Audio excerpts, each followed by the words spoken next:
Hello, this is First Fire Non-Assault Move. Welcome back to the 37th video in the War in the East series. Let's get a situation report. It's the second week of October. We continue to have good weather, solid ground, clear weather, and the Germans have conducted offensive operations further into 1942 than we expected. I had expected mud maybe 2 turns prior to this. So we've been blessed. It's kind of balancing out how 1941 and the beginning of 1942 started, where we were plagued by bad weather. So let's see what's going on with Army Group North for starters. The offensive to take Tallinn did not pan out. Rather than leave our lead Panzer Division strung out and with the imminent arrival of mud, this is our forward line of troops, and we're going to halt here and dress our lines and wait out mud, and then once snow arrives, we'll continue the attack with the intent of at least reaching the coast here and isolating the Soviets to our left flank, because unfortunately right now we have Soviets to the left and the left and right flanks on this rupture in their front, and it's tying up sizable forces in relation to Army Group North's order of battle. So this is not ideal right now. Just didn't have the combat power to reach Tallinn, and the Soviets had a little more forces in this sector than I expected. So this is to be determined how we are going to adjust our front along this sector. I'm expecting mud next turn again, so this is solid. We have solid lines right now to withstand any Soviet pressure to either flank, but ideally we wanted to reach the Gulf of Finland, have a smaller frontage, taking advantage of the Pipus like we did in 1941, and we haven't been able to achieve that. So a little bit of a failure here on our part, the Germans' part. Moving down to Pskov, continue to attack to disrupt the Soviets. Don't let them dig in with these infantry corps developing fort level 1, 2, and 3s. That's going to be very rough for any future operations that we might want to conduct around Pskov. However, it might be moot because the Soviets are going to get at least, I'm estimating, 3 to 4 mud turns where they will be able to do just that. But if we can keep them disrupted, then the more we can have them on their heels and not able to dig in, the less strong they'll be for us when 1943 arrives. Looking at Pskov down to Veliky Luki, no real change, just moving adjacent, continuing to address our lines, keep us in good command and control. Be very orderly for what happens at the end of 1942, moving into 1943, where we expect the Soviets to probably make some localized attacks here. Moving down to Veliky Luki. So, 59th Infantry Corps continues to battle hard in this sector, trying to get over this river. We did make an attack, barely managed to push back this Soviet rifle division, and attempts to displace Veliky Luki by attacking and getting north of them over this river to get more attack frontage and also force the Soviets maybe to make more of a withdrawal around this sector as they see that Veliky Luki is going to be threatened. Again, no effort at all to attack along this frontage from Veliky Luki to Smolensk. Terrain's just terrible, and really we just have forces that will remain in place to form a defensive line. I don't expect the Soviets to do much. I don't expect much activity here throughout the end of 1942 into 1943. Moving down to Smolensk, the sector around Smolensk, again, forming a main line of resistance, getting our infantry in place, and they're going to start developing their own fort levels to withstand any Soviet attacks. We're kind of leaving a gap to maybe bait the Soviets in and then cut them off and get some singular encirclements of a handful of divisions here and there. That might be what transpires.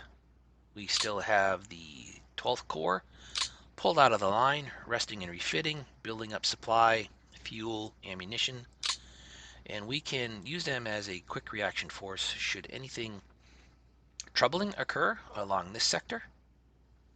Moving further south, where we had conducted our offensive in Vyazma over the past month. We talked about how we shifted the focus, the axis of our advance, further south in and around Bryansk, and we had that encirclement. We've finished off the Soviets that were encircled here, and starting to form a defensive line as well, and pulling out our Panzer Corps in preparation to rest and refit once mud season hits. No future operations planned for the next couple of turns here, maybe when we start to get snow turns, but right now we're expecting mud, and just keeping this front nice and clean and orderly, and resting and refitting. Moving further south, we achieved an encirclement with the one of the Panzer Corps. Well, actually there's two here, I believe. 14th and no, it was just the 14th. Oh yeah, there were panzer divisions and mechanized divisions of two of the three Panzer Corps that we had active here. We did some reassignment to the 14th Panzer Corps, so that it's a very powerful Panzer Corps right now. So these panzer divisions were again tasked further south to cut off again 3 corps that had moved through a gap in our lines, and now they're encircled to be destroyed next turn. Well, if it's mud, we won't conduct any offensive operations. We'll wait till snow and then finish them off.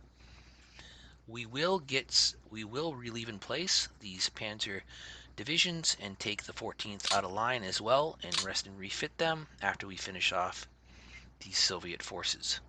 We're moving a little swiftly through this situation report because I'd like to get 2 turns in this video.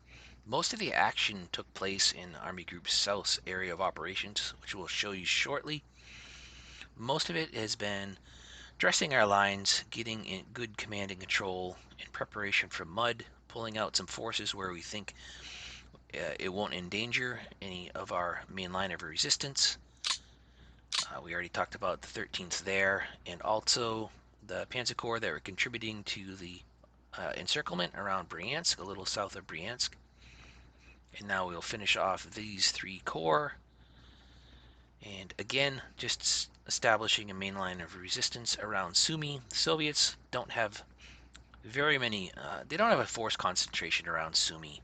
It's still down in this area where they reacted to our penetration and our occupation of Kharkov. We were not able to snip off these 3 corps. Soviets still pretty strong here. We did pull out another infantry corps, the 52nd, from the line. They're going to rest and refit. Right now they're going to still be in action. Seeing how this develops, we may commit them, maybe not. I imagine the Soviets will pull back, fearing the encirclement here.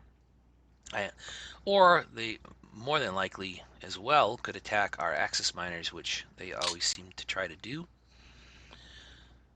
No threat here along this riverbank, where we have the Hungarians holding our flank, and we reorganized and pulled our Panzer Corps again out of the line, and now the infantry is holding the main line of resistance in and around Kharkov.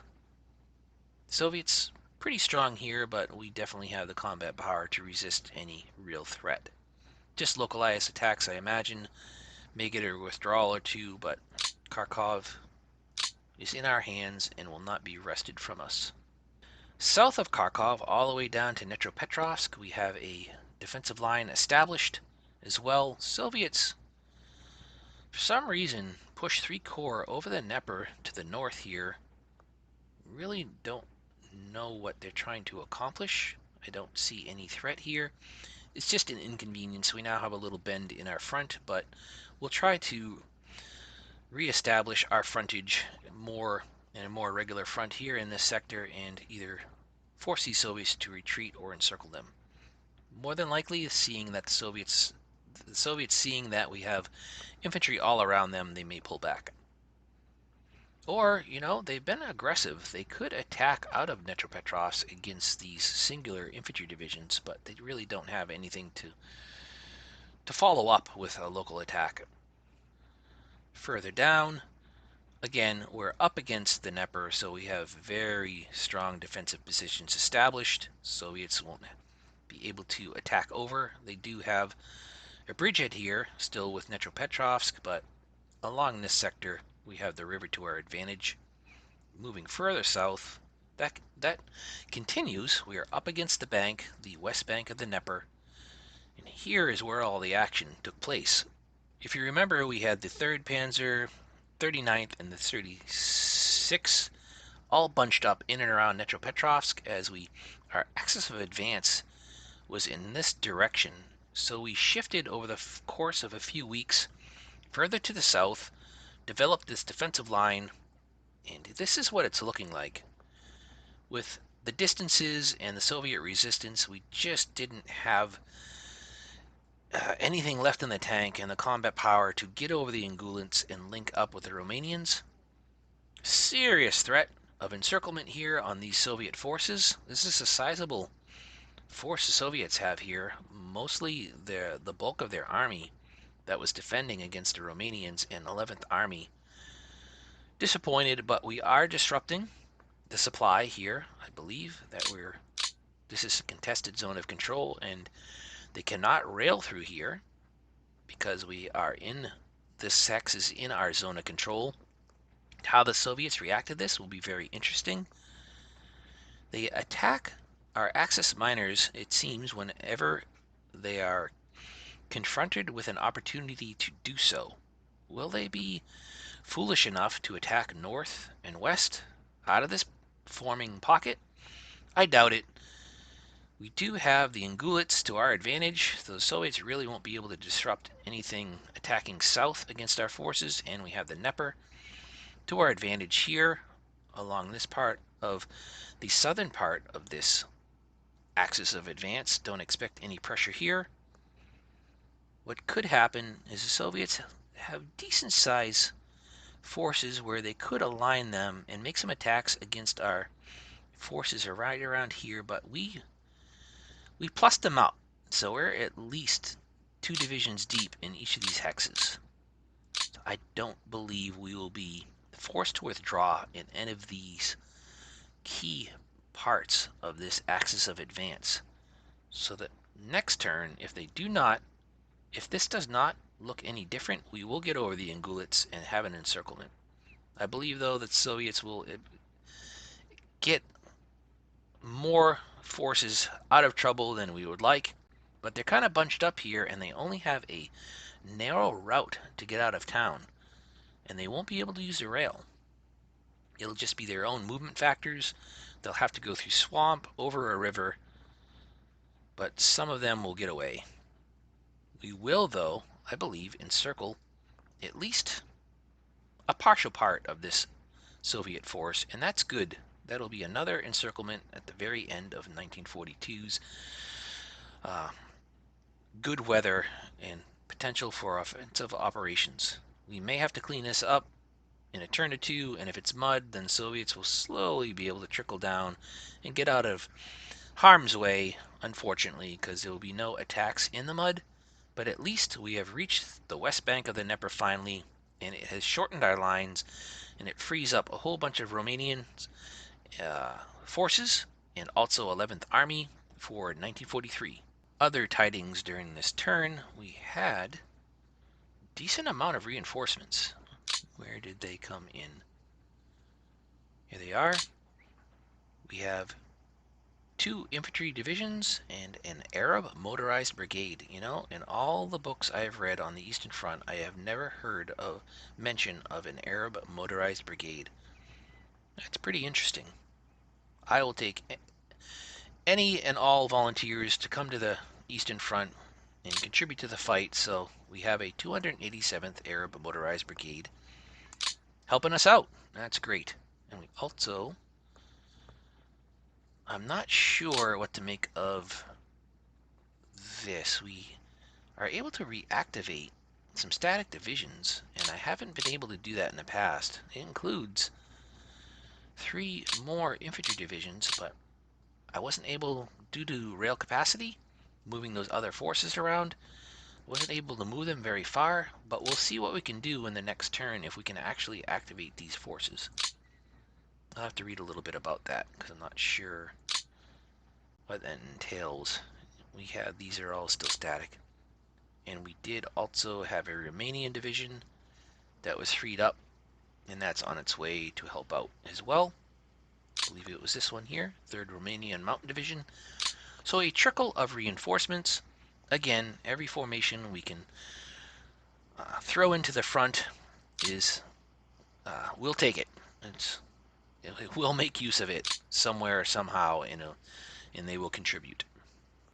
And that is the summary of the turn, the situation report across all 3 army groups. We are ready to hit next turn. All the drama is going to be down here in Army Group South's area of operations. What will the Soviets do? How far will they be able to retreat out of this impending encirclement? Just 10 miles to go.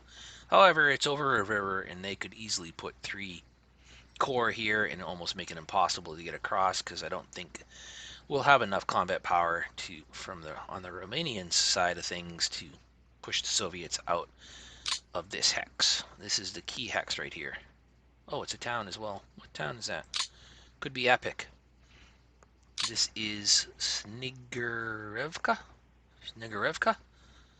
Will we close the pocket at Snigurevka? Maybe. Alright, we are ready to hit next turn.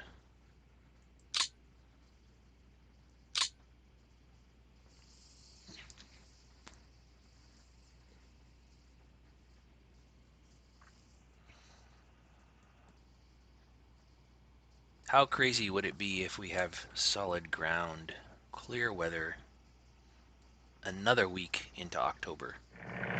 If we get mud in central or northern Soviet zones, that's alright, but if we can have clear weather, solid ground in southern Soviet zone, we'll be able to culminate this encirclement. Oh boy, out of dodge. Look at them. Head south, boys! Yeah. That's an almost encirclement.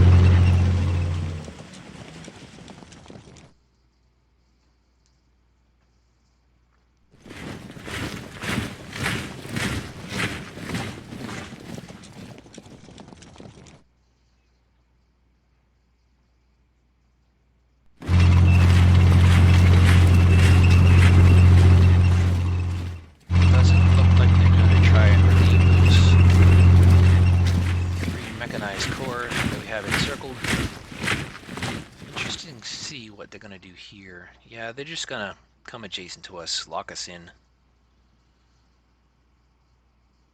And if it's mud, it may look like this.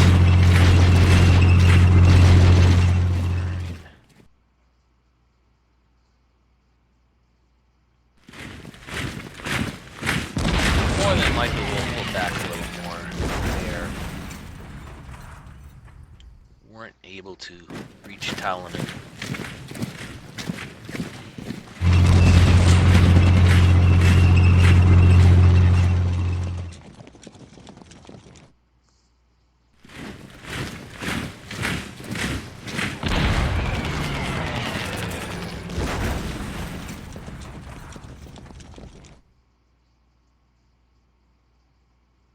In and around Bryansk and Sumy is where I think they have the bulk of their combat power remaining.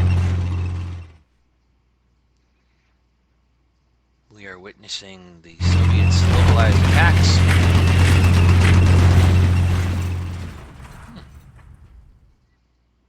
We were trying to get north of Sumy, but around there it might not happen.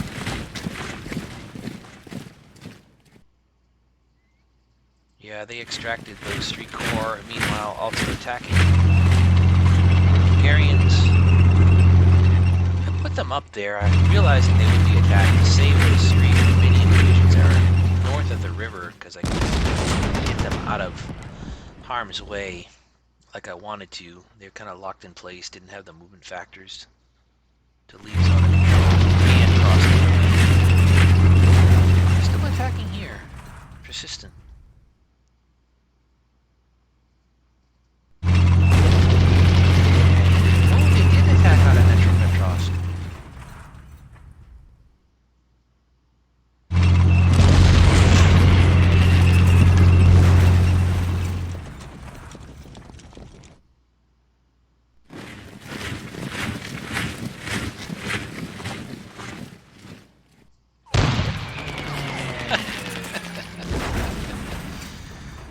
did attack the Romanians. Oh man. Cannot resist. Wow! Wow. Just cannot help themselves. They did not concede the bullets there for our own divisions. At the very least, maybe we'll get 3, 6, 9, maybe 9 divisions? 9 corps of the Soviets?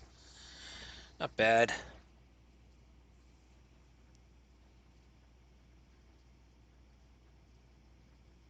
We're going to have to figure out once this culminates where we're going to put those 3 Panzer Corps.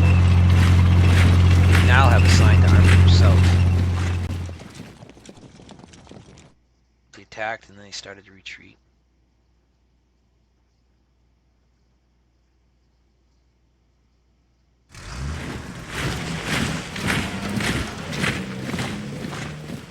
I think that is the end of their turn. Yep.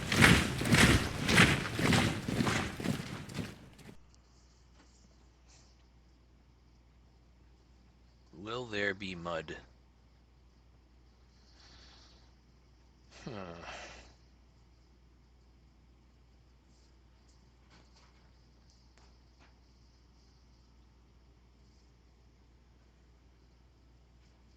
Alright, finally mud has arrived. To be expected.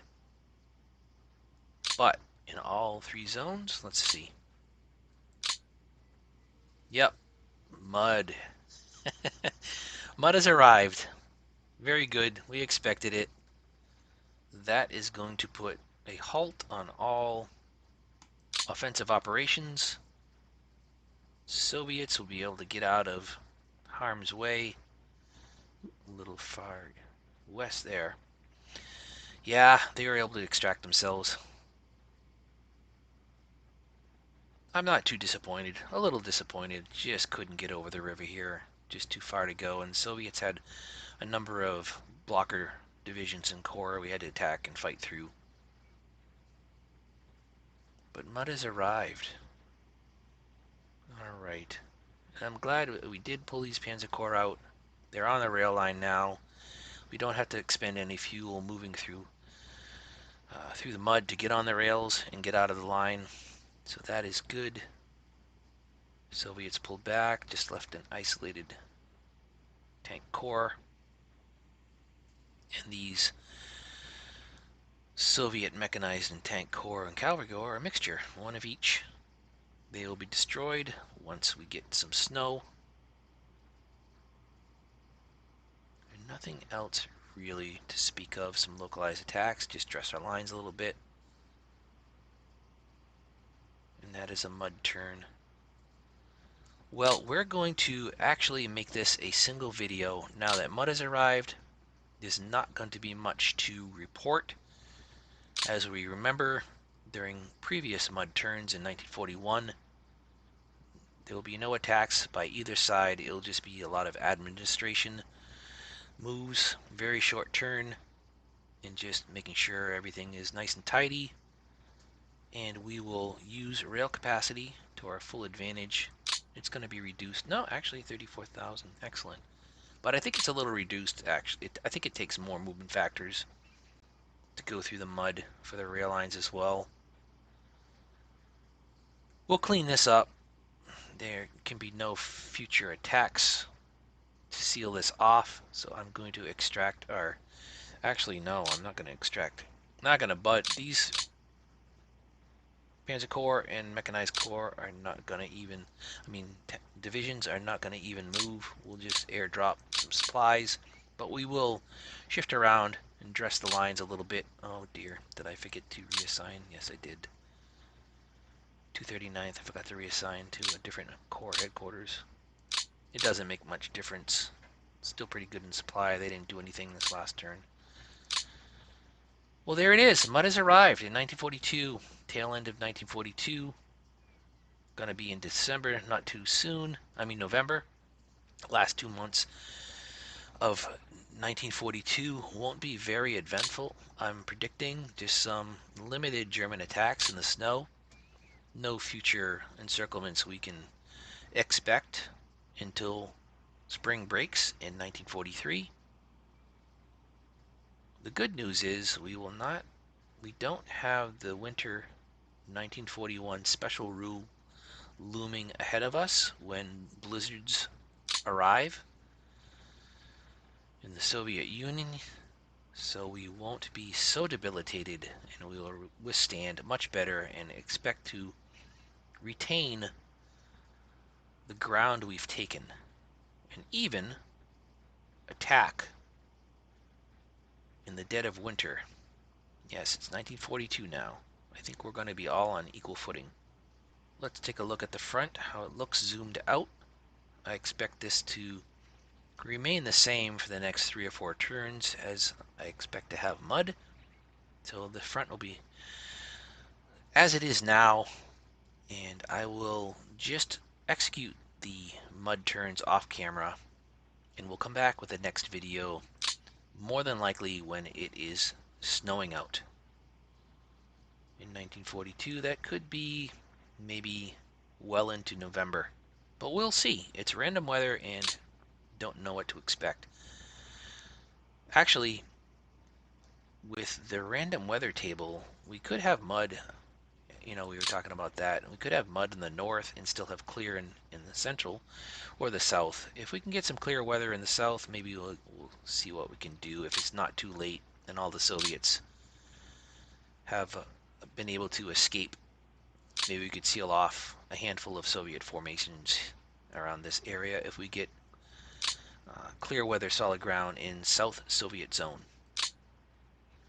We'll array our Panzer Corps in the best possible position for 1943. Don't expect much more attacks on their part during snow turns, as it will soon turn to blizzard. And the only real reason we would attack with our Panzer Corps if we saw that there would be an opportunity to encircle some Soviets. Don't really care about any further territorial gains, maybe getting north during snow turns of Veliky Luki and Sumy, and seeing what we could do possibly with Dnepropetrovsk. Alright, I hope you enjoyed this video. This is First Fire, non-assault move out.